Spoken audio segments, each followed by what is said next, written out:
Excellent. Good morning, everyone, and welcome to Evertiq event in Zürich. We are very glad to be here as exhibitors and as plenary speakers as well.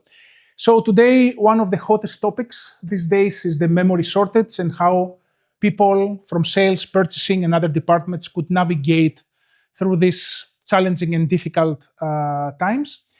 I'm going to give you a little bit of a global overview, what has been changing in recent years in terms of memories and semiconductor industries, and how certain effects like geopolitics, scarcity, etc., has shaped the memory as we see it nowadays.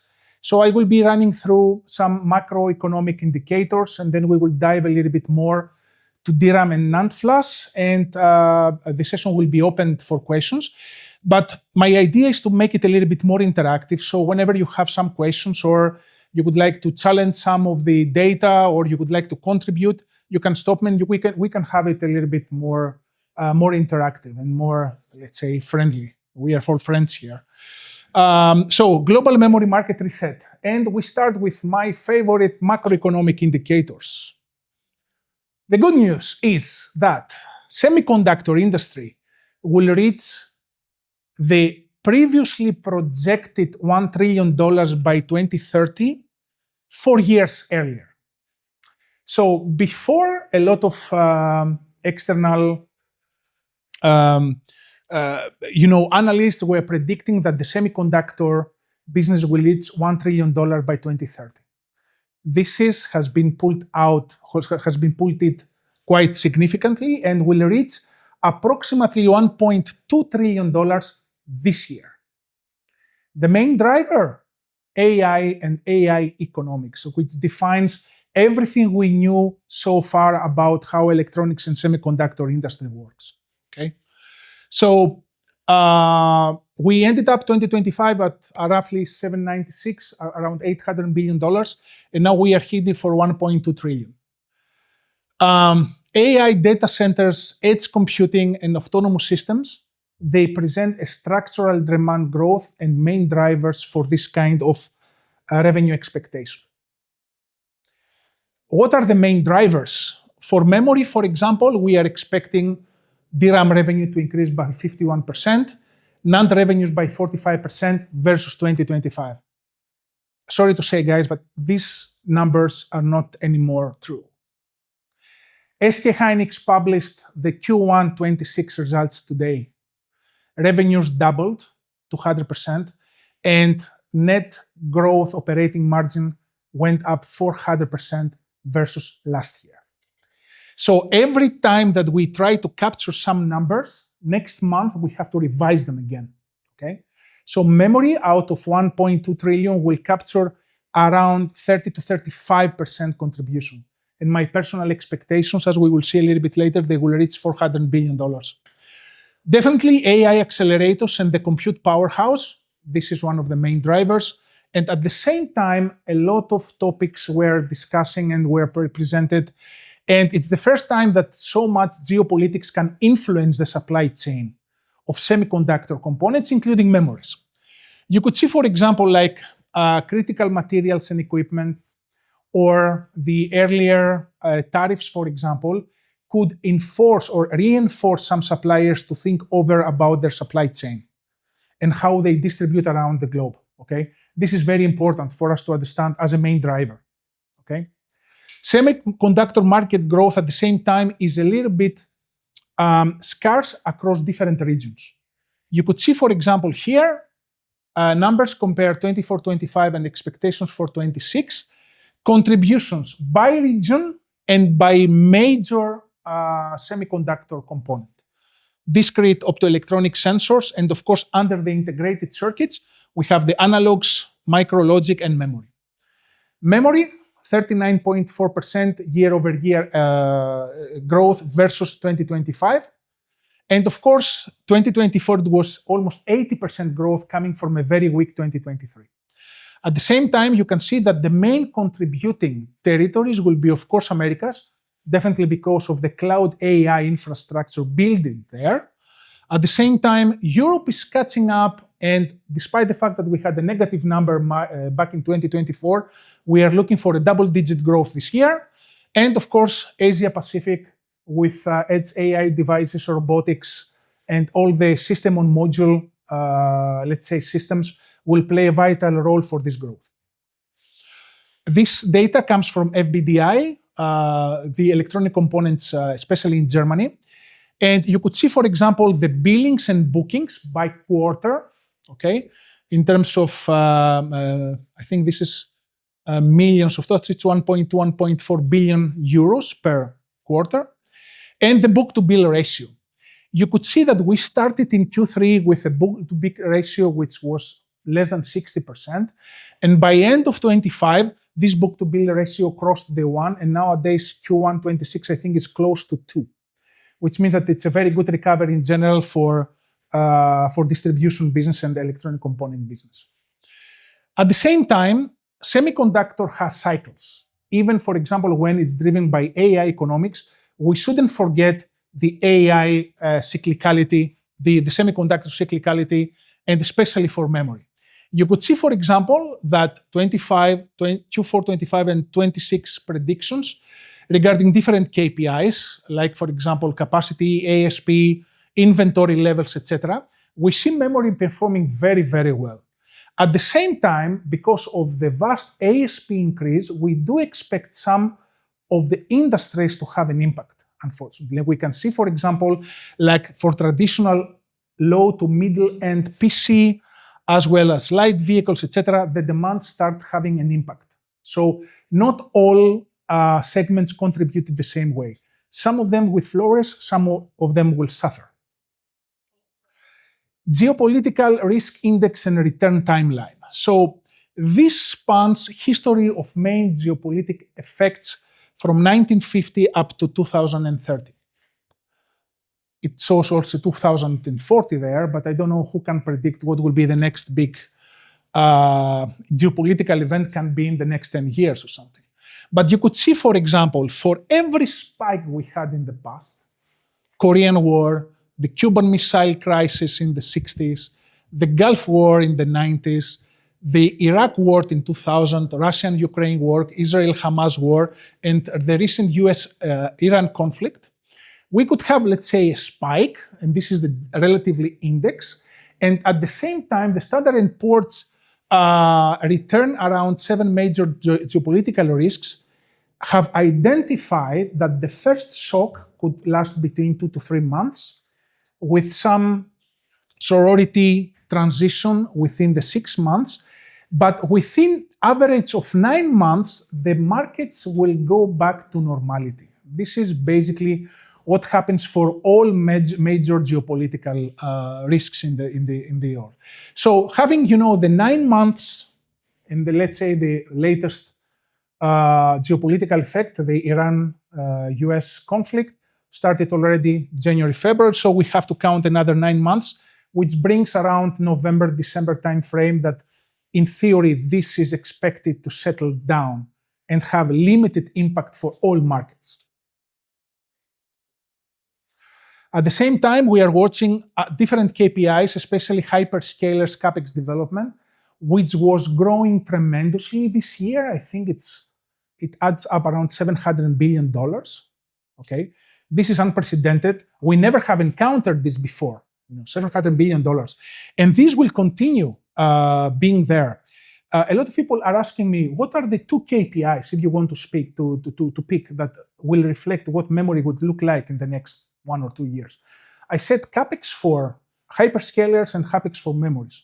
Okay, these are the 2 KPIs where you can watch very closely and what will happen, and you can draw a lot of conclusions from this. Developed markets PMI, new export orders. You can see, for example, in the top right-hand side, composites, manufacturing, and overseas. The reference light is a 50, so everything that's above 50 is good. Everything which is below 50 is not good. You could see the dip there around 2020 was because of COVID, okay? And nowadays, the reflections and the volatility is trying to slow down a little bit, and by 2026, it will approach a little bit the balance of 50. IT spending and regional GDP development. Of course, you could see, for example, that the GDP development is coming from emerging economies, for example, like India, well-established economies and major economies like China, Saudi Arabia, Turkey, and G20. At the same time, we see stagnations for Japan, France, and Germany, with only incremental, a little bit more than 0% GDP contribution. We do expect some nice rebound by 2027, and at the same time, the major IT spendings for this and next year will be focused on data centers, software, IT servers, and communication services. I would like to go back in history, because I like history, that's the first thing. And the second is I would like, because you can know a lot of things if you know the history and you know how things were progressing so far, right? So I need you to go back to the 1990. I know that some of the audience may have not been born by 1990 that we have here, okay? Sorry about that, guys. And you could see different aspects. DRAM tier one makers, who were manufacturing DRAM in the 90s? Nowadays we have 3, 4, 5, 6 people. At that time you had more than 20 companies. Almost all Japanese companies, NEC, Hitachi, everybody was producing memories, right? But what happened to the funnel? As the years were coming down, you could see from the 1990s where we had a perfect competition with 20 players. Nowadays we have 3 plus X by 2018. Then we had the Chinese CXMT who entered the game with capacity similarly, let's say, to the others. Now we have 4 plus X. 4 plus X is not an algebraic thing, it's 4 major suppliers plus X some smaller, let's say, suppliers in this case. So, from a perfect competition, we went to oligopoly market. And oligopoly market is being characterized by great volatility. Okay, that's the first thing. The second, for different years, we had a kind of megatrend that was pushing memory upwards in terms of demand. Let's go back in the 1995s. The Windows 95, of course, was a software-hungry application that demanded a boost for PC memory. Then we have Y2K investment. And I would like to ask the audience if remembers what is Y2K. Y2K starts for year 2000. And I don't know if you remember year 2000, I mean, the catastrophe the Armageddon was around the corner. You know, all the softwares would freeze and we would go back to the Stone Age, right?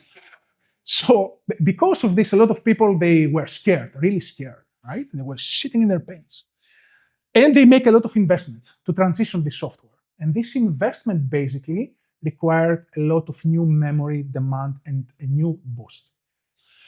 Post 2000, of course, we had the feature phone, the iPods and everything, and the smartphone introduction by Apple, I think it was in 2007, right? Until 2007 or 2008, I guess everybody of you were using the all-time classic BlackBerry with the clicks and everything, but then we went really digital. 2010, big data. But at the same time, you could see, for example, which of these 17 or 20 companies in the past were going out of business. Out of business. Toshiba out of business. Qimonda bankrupt in 2008 because of the financial crisis, etc., etc. So a lot of people exited, some newcomers came, but after 2015, we have digital media, virtual reality, augmented reality, and now artificial intelligence and machine learning, which is the new wave of boosting the demand for memories, okay? So this is a little bit of history and to understand how from a perfect competition, we are in an oligopolistic market with certain characteristics, of course. Memory business, extremely capital intensive and very long return of investments. Just to give you a comparison between other type of mega projects, okay? It took the guys for building the Burj Khalifa in Dubai, and this is only construction costs, not maintenance, of course, around $2 billion. For those who are familiar with Germany, we have an A7 Autobahn crossing almost all country from north to south with more than 1,000 miles in extension, okay? $6 billion project cost. New Incheon International Airport in South Korea, in Seoul, $9 billion. A single fabrication line for DRAM for advanced nodes, $14 billion. And I'm asking you now, how many companies you think that they have the capacity and the cash flow to invest $14 billion to expand their memory capacity? Very few is the answer. Very few, and also when we ask the next question, when this ROI will be, how many years it takes that this $14 billion will come back to the investor. Then we have the memory suppliers' challenges and dilemmas. Let's say that you are a memory supplier, right? And you have many different options. You can produce DDR1, DDR2, DDR3, DDR4, LPDDR1, LPDDR2, LPDDR3, LPDDR4, LPDDR4X, LPDDR5, LPDDR6. You have vast possibilities. What will be your choice if you don't want to go bankrupt? That's the first dilemma. The second dilemma, low efficiency of migration. Longer TAT. TAT starts for turnaround times, and it's the time that takes for a full memory wafer to be processed without back-end and packaging, only the wafer to be processed. In the old times, when the technology nodes were 90 nanometer, 45 nanometer, 30 nanometer, the TAT usually was 2 to 3 months. Now, with the advanced technology nodes and the extreme ultraviolet processes and everything, can you guess what the TAT looks like now? Close to 6 months. It's tripled versus previously, okay? And this has an impact. At the same time, the bit growth penalty. What's bit growth penalty? We invest, we make a lot of investment, but what we are getting out of the fabs in terms of bits is going down. Why? Because you have to pay a penalty. What is this penalty about? The penalty is on the size of the chip. The DDR4, for example, chip is smaller than the DDR5 or the LPDDR5. So the scale of economics for wafer is not the same anymore. Plus, you have to calculate that you need a lot of process steps as soon as the technologies will be more advanced, okay? And therefore, this has an impact also on the number of chips per wafer you can get out. And we have now the two different dilemmas. The scarcity and the longevity things, or the more advanced things. Which one you are gonna choose? I don't think it's a much of dilemma. If you are not a multi-billion-dollar company, you cannot invest $40 billion to expand for D1C or D1AB capacity, right? But at the same time, how much time it takes for a full fab to be operational if you have chosen to make the investment back in 2022? Let's say this is 2022, and I am Samsung or SK Hynix or Micron, and I decided to make some investments, and I'm going to produce DDR5 and LPDDR5. How much it takes? How long? 1.5 to 2 years for site preparation and building cell. Okay. Clean room installation, around 1 year, 1.2 years. Tool installation testing, half year. And then you have a split between consumer DRAM and HBM, which takes around another 6 months or something. So in total, for an advanced fabrication, it takes 5 years before it's fully operational. And a lot of people are asking me nowadays, hey, there was an investment for DDR5 and LPDDR5. Yes, but it's not ready. Those fabs will be ready end of 27, perhaps beginning of 2028. Okay, and then they will ramp up the production. Until then, the advanced nodes will be in shortage because the fabs are not ready, and the legacy nodes will be in shortage as well because there are not enough capacity any longer to go with it. So DRAM cycle as a historical thing, I think I can skip this one. Just to give you an idea, memory, where we landed in 2025, it was total $230 billion, and this is the split by major memory supplier. This is dollar amount based on revenues, and at the same time, it includes DRAM and NAND flash. Okay, so you see that Samsung, and Samsung being the number one supplier, it has been for the last 35 years, undisputed, then followed by SK Hynix, Micron Technology, Kioxia, and the rest of the guys. Now, how this splits between DRAM and NAND? You can see a little bit of imbalance here. DRAM is the main ASP driver in this case, 156 billion versus 74 billion for flash. And who are the main players in this case? You could see a little bit of surprising that for DRAM, and for the first time in history, SK Hynix is approaching very dangerously to take over Samsung. In fact, there was a quarter, I think Q4 25, that SK Hynix took the number one position in terms of DRAM, in terms of revenues because of the HBM contribution. But then I think Q1 26, Samsung reclaimed back the number one position. But you have to think that Samsung was having this number one position in DRAM for 35 years, continuously. And they saw the competition being more intensified in recent years. Of course, at the same time, NAND, $74 billion, Samsung, SK Hynix, including SolidGym, Kioxia, Micron, Western Digital, YMTC, and the rest of the gang. How this DRAM and NAND is breakdown by application. You could see, for example, that AI, server, and mobile captures almost 80% of the revenue contribution on DRAM.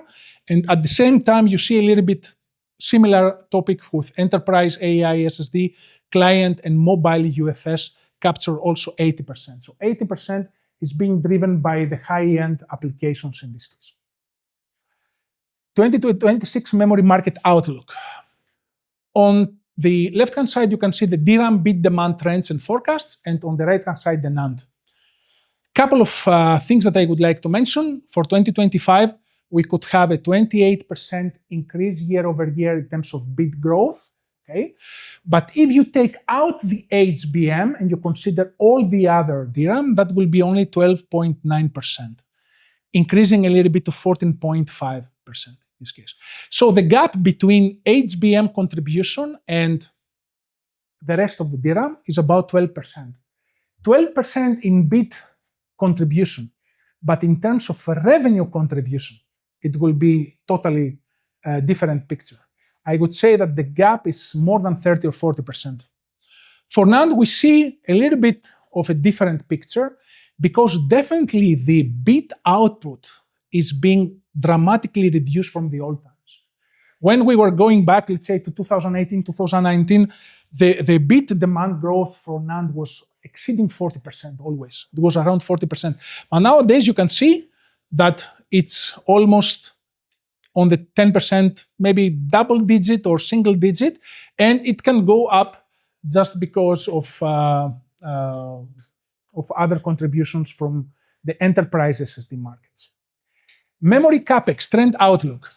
The DRAM industry CapEx has reached almost $66 billion worth of investment, and this was an all-time high. CapEx to reach $21 billion at Samsung Electronics and almost similar for SK Hynix, being the two major contributors for DRAM. By contrast, on the other hand, you could see the CapEx for DRAM shows a very nice, only with the glitch of 2023, a very nice growth. For NAND, there was a big dive, and there is a very, very gradual increase in this case. So two different products in this case. Capacity trends by supplier, I just want you to remember two numbers here. We are now a little bit exceeding the 2 million wafers per month for DRAM, and we are about 1.3 million wafers for flash. Okay? Different contributing powers in this case, and the paradox is coming from the CXMT. The CXMT, they claim that they have wafer output capacity similar to Micron. But when you compare their revenues, there is a paradox over there. Capacity is one thing, and make it commercialization and output, revenues, is a different thing. Okay? So how some small events can trigger huge avalanche. I think nowadays you can all agree with me that certain sentiment there is in the market, a lot of feelings and a lot of, upside downs in terms of, a single tweet can change the market for the next days, these days, right? This is a similar event that occurred when we are talking about memories. And this was the DDR4 end of life decision from the big guys like SK Hynix, Samsung, and Micron. So there was the announcement. And then after this announcement, of course, because all the DDR4 was based on the D1Z capacity, and of course, we understand that the expansion of the capacity will not be done in one run. It will take several years. So in short term, there were a lot of repurpose of the wafer fabs. So D1Z capacity, it was cut it, and there was a shift of the D1Z towards HBM because this was more profitable. Then this event has triggered the next step, reserved packaging and testing for big players. A lot of OSATs, outsourced assembly and testers nowadays, they claim that they are already sold out because they have a lot of demand from the big hyperscalers and everything for this kind of capacity, leaving the smaller players, the tier 2 and the tier 3 memory players, without OSAT expansion and capacity. Then the next event, material PCB shortage, long lead times, and last but not least, capacity for fabless manufacturers has been tightening a lot. While, for example, in the past there was a lot of wafer business directed from Samsung, SK Hynix, Micron to smaller tier 1 guys like Taiwanese or Chinese, nowadays this kind of things is closing down. Okay, so how a small event could trigger a very huge avalanche in the market? It's amazing, and it happens in a very, very short time. This is very important slide. I would like you to pay attention. This slide explains basically why, from now on, we don't expect any longer chip memories. The era of the chip memories is over, is done. And why is this? Let's start from the right-hand side on you. Vertical axis represents a kind of relatively cost index, kind of percentage depending on the yield output and also some ASP long-term dollar per gigabit decline. And on the horizontal axis, you could see the process node.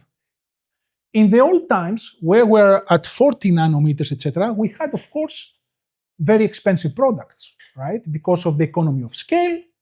It's different chip output when you use 40 nanometer, and it's different when you use 60 nanometer, right? Then, gradually, when the process technology node were shrinking, the relatively cost went down. However, it reached a minimum. This minimum is identified, and this is the cost floor, around 40 nanometer. 40 nanometer also is the MLC-based eMMC wafer node, and most of the legacy DRAM nodes stop at 40 nanometers. And then what happens? The cost floor is not anymore going down. It's starting going up. Why? Because you have to use expensive tools for advanced nodes. The D1C requires extreme ultraviolet machines. As you may know already, one such machine costs $400 million. So the projections, especially when we reach the sub-10 nanometer class, will definitely go up again almost in the similar level that was in the old times, but in this case for different reasons. At the same time, and I am referring to the left-hand side, we see a kind of bifurcation of the market. We see a bifurcation between the different products, and we see bifurcation between different technologies. At the same time, when you have new investments, and as I said, you have a bit growth penalty costs, there was a crossover around 2020. And around 2023, we had the marginal now specialty DRAM bifurcation, and the mainstream, which is everything which is below 8 gigabit, became specialty DRAM, and this is a sustainable oriented part. And then we had the mainstream DRAM, which is densities above 16 gigabit, which is called the performance-oriented. So, sustainability-oriented, nobody wants to pay for performance. But if you want to have high performance, you have to pay for performance in this case. So there is a bifurcation already. Demand and supply dynamics. You could see here, for example, with magenta, we see the difference between demand and supply. Sales growth year over year is with the black solid line. And the blue line represents the demand bit. The red represents the supply bit. We could see, for example, in 2025, we have reached a kind of shortage, and that was a negative minus 9%. This shortage will continue in 2026, a little bit more rectified at minus 4%, but just to give you an idea, everything which is below minus 1 or minus 1.5 is already on a critical stage. The ideal golden point of operation for all memory suppliers to be not in a perfect balance, not zero, but a little bit negative, around minus 1, minus 1.5. Why? Because we don't have the price pressure, and at the same time, you don't destroy your customers because you can still continue your supply. But we are seeing a lot of diversification now for customers, etc., looking for short-term relief. When this short-term relief or the long-term relief will come, when we will cross the line around 2027 or 2028. Late of 27 or beginning of 2028, we can see some more balanced memory market. Not before that. And not before that for the reasons that we have explained already. This slide summarizes a kind of phenomenon called dislocation before normalization. What is the DRAM premium spike? And I take an example like the 8 gigabit DDR4, which was one of the, let's say, most popular densities for memories. And you could see, for example, here, with green line is the OEM contract price quarterly. You could see the red line represents the spot market, okay? And the dotted blue line is the premium gap, the premium you have to pay between OEM and spot price. You could see, for example, that in the old times, it was very well behaved because OEM and spot prices were hand in hand. Sometimes it was more, sometimes it was less, but the gap was no big. But starting from Q2 25, you could see a very big discrimination between the OEM contract price and the spot price. The spot price went really crazy. And I think it hit it already a maximum around Q4 25. And we do expect that the premium gap will be narrowing down a little bit as soon as also there are going to be some correction for DDR4 pricing. And we see this kind of correction starting from Q3 this year. We shouldn't expect that the prices will reach any time the previous prices that we had, let's say, 2 or 3 years ago. This will never happen again. But we do expect a little bit of, let's say, price correction. So LPDDR4X dominant across a large share of devices. And this is, we take an example of the smartphone industry.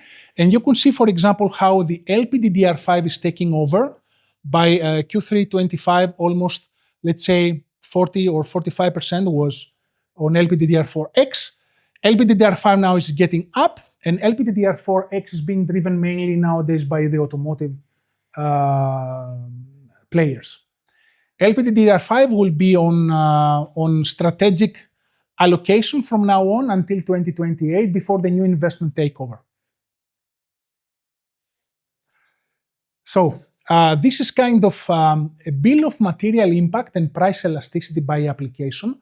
So in our Memphis definition of different kinds of applications, either this is high-end enterprise server, general purpose server, medical imaging workstation, telecom, RAN compute, whatever. We listed the top 22 in this case. And then what is the typical DRAM configuration and what is the typical DRAM content per system?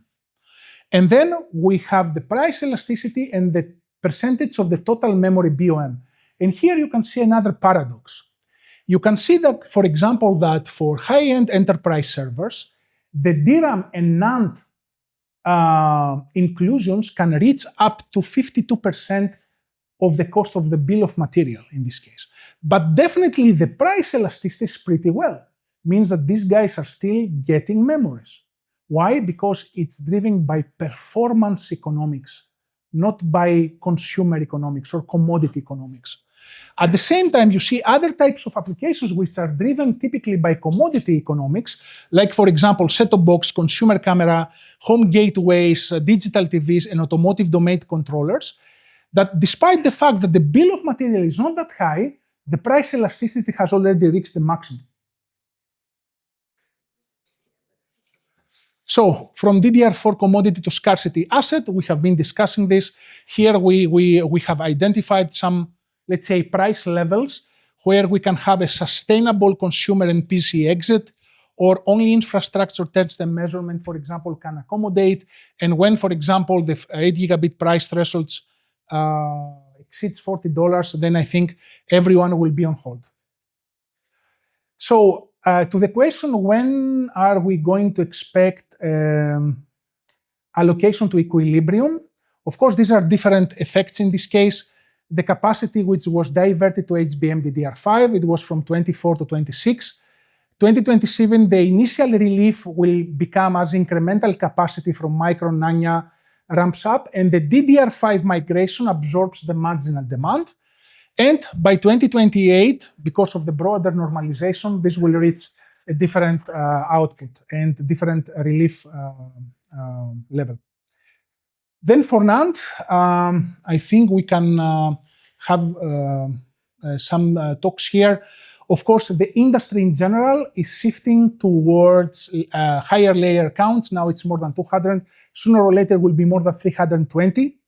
Okay, QLC is taking place in this case as a major contributing factor by 2029, and we see some blended inclusions, for instance, between the MLC, which is based on the eMMC basically, that is fading out and it's becoming scarcity, and at the same time the TLC, which will take place and will give their position to QLC moving forward and the higher densities in this case. By cell type, we have the mobile, the consumer level SSDs, the enterprise level SSDs, and others. You could see, for example, that there is a very well increased capacity index. And by 2030, for example, we do expect that mobile plus the consumer SSD plus enterprise will be more than 90%. NOR flash, on the other hand, NOR flash also faces some price pressure these days, but for different types of reasons. We see NOR flash as a stable structural growth. So on the right-hand side, you can see the revenues trend steadily upwards over time, etc., etc. So nothing to worry about this in terms of allocation. Here I try to categorize the product family groups based on whether we should act, leverage opportunistically, or optimize scale, secure, prioritize, and manage decline transition. There is a strategic importance on the vertical axis and supply risk on the horizontal axis.